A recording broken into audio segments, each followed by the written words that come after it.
Championship roper Freddie Vest loves the thrill of the chase and the challenge of competing against his fellow cowboys. On July 28, 2008, Freddie was headed to a calf roping in Graham, Texas. His daughter Lee remembers seeing her father off at the door. We just hugged for a long time, and I remember returning back to tell him I love him, and it kind of brought tears to my eyes.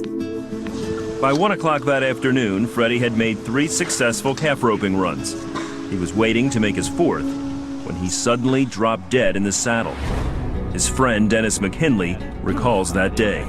I was just sitting on the fence, and all of a sudden I saw this movement, this movement out of my left eye, and then just almost simultaneously this smack.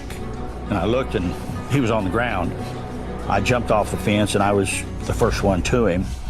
And I put my hand under his head and lifted it up, and I started praying for him. Veteran firefighter Eddie Smith was next to respond. While Eddie began CPR, Dennis called upon everyone present to pray. Eddie and fellow firefighter Don Lavender continued doing CPR on Freddie for 45 minutes until the ambulance arrived. They got him on a stretcher and they put him in the ambulance. And we're looking through the windows, and they shocked him. And Eddie says to me, "It doesn't look good." He was straight lining it. That means you're dead. We just put him in God's hands. Freddie's wife and son were in Mississippi visiting family when they first heard the news. A friend called and said there was an accident at the roping. She didn't know all the details, but it's not good. Told me that Freddie fell off his horse and that I, needed to get to the hospital. They were going to be care flightening. Freddie's loved ones held vigil as he was rushed into surgery. Doctors told the family that they were able to repair his heart, but weren't sure what to expect long term. Dr. Denzel D'Souza spoke with them about Freddie's chances for survival. All cardiac arrests, and there's about 250 to 300,000 a year in the United States. Of those, only about 9% will survive. And every minute that passes without defibrillation or restoration of blood flow, your mortality goes up 10%. The brain, you've got maybe 5, 6, 7, if you're lucky, 10 minutes to get things going again. I actually was concerned that he was going to have brain damage. All they could do was wait. While his relatives and friends were praying at the hospital, Freddie says he was somewhere else. There's a Bible verse that says, "Absent from the body is present with the Lord." And when I fell off that horse, I was dead before I hit the ground.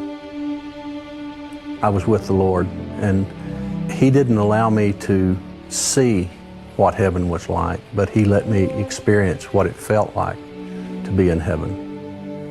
He showed me the love that's there, and there's more love than you can imagine. I mean, the feeling of how much love it is incredible, and the peace that you have, it's a perfect peace. The only thing I can relate it to is when I was young, I'd crawl up my mother's lap, and she would cradle me and hold me and rock me. And that was the most peaceful, safe, loving place. And that feeling, you could multiply it times 1,000, and you still wouldn't be close to what it really feels like when you're there with the Lord. Freddie also remembers having conversations with God. But when I was there was communication, but it wasn't communication like words.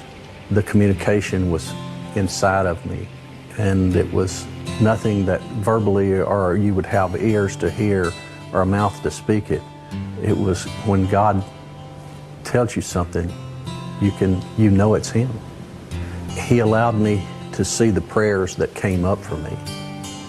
And it started with one bolt of light, and then there was 2 bolts of light, and 3, and then there was 10, and there was like hundreds, then there was thousands of bolts of light. Each one of those bolts of light was a prayer that someone had sent up for me. And when there got to be so many bolts of light, it exploded into the brightest light. And I don't know how to explain it. It was just a very, very bright light. And that's when God sent me back. And when I came back from that, I was in the hospital bed, and they had my arms tied down. I was on life support. They had a tube down my throat, had an IV in my hand and one in my neck. And when I came to, I tried to struggle and get up. And the nurse there said, "Mr. Vest, you're okay." And I just looked there and I said, "Mm-hmm." This isn't okay. You don't know where I've been. This doesn't compare to okay. Freddie made a full recovery, but he still questioned what he'd experienced. Heaven is real. It's a real place. He's a real person. And I look forward to the day that I will get to be there, but I'm not pushing it at this point. At first, when I came back, I was ready to go the next day, you know, but I love my family. I love my kids. I love my wife. And I'll stay as long as He allows me to stay. But when I do go, they don't have to worry about me. Dying is easy. Living is hard. There's someone out there that needs to know that heaven is a real place. God is a real person. And when you take that last breath, if you're a Christian, you're going to meet Him.